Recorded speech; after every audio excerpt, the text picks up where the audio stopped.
E aí, vamos bater um papo sobre o Enem? Olha, muitos estudantes vêm me perguntar o seguinte: ô tio Sadia, você acha que o Enem vai manter essa tendência de ser uma prova mais difícil, né? Porque se você prestar atenção, por exemplo, o Enem 2017 foi considerado uma das versões mais difíceis do Enem. Aí o que é que eu fiz? Eu fiz um levantamento mais ou menos do histórico do Enem e do que está acontecendo por aí, para poder melhor informar você, tá certo? Vem comigo!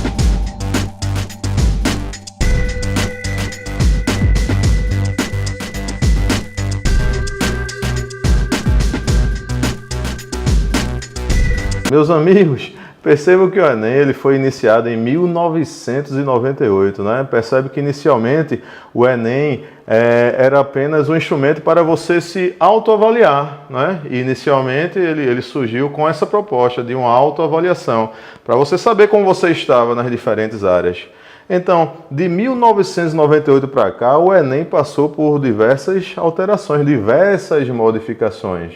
Um fato interessante é que em 2011 você tem o Enem sendo utilizado por várias universidades como uma forma de acesso a essas universidades. Mas não só isso, o Enem ele era também para a validação do ensino médio. Como assim, Sadia? Vê só, um estudante que era do segundo ano do ensino médio, ele já tinha reprovado, né? Já tinha, sei lá, seus 19 anos, reprovou as 2, 3 vezes e era do segundo ano do ensino médio. Se ele quisesse validar, no segundo ano do ensino médio, se ele quisesse validar todo o ensino médio e não fazer o terceiro ano, ele fazia a prova do Enem e se ele tirasse uma pontuação maior do que, salvo engano, 450 pontos, esse estudante ele tinha o ensino médio validado.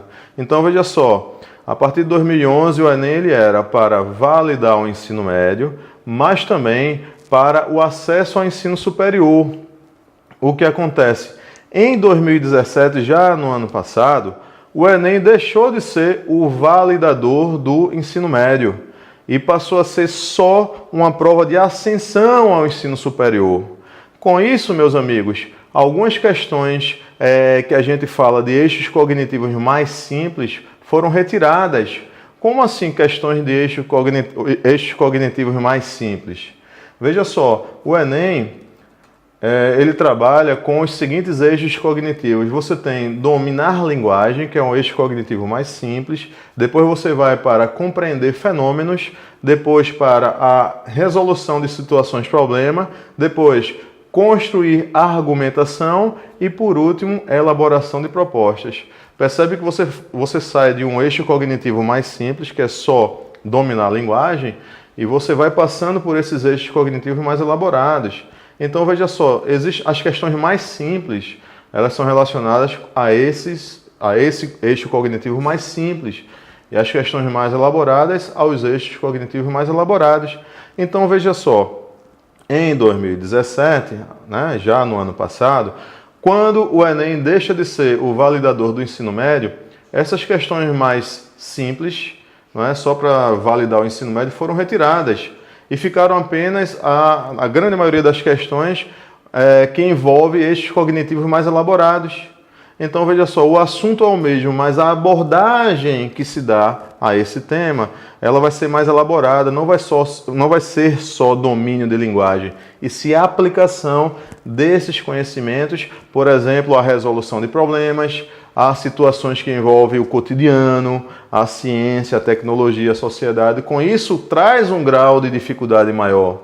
Não é só você saber os métodos de separação de misturas. É, por exemplo, você identificar esses métodos de separação de misturas associados a, por exemplo, a fabricação do queijo, associado, por exemplo, à produção do álcool a partir da cana-de-açúcar.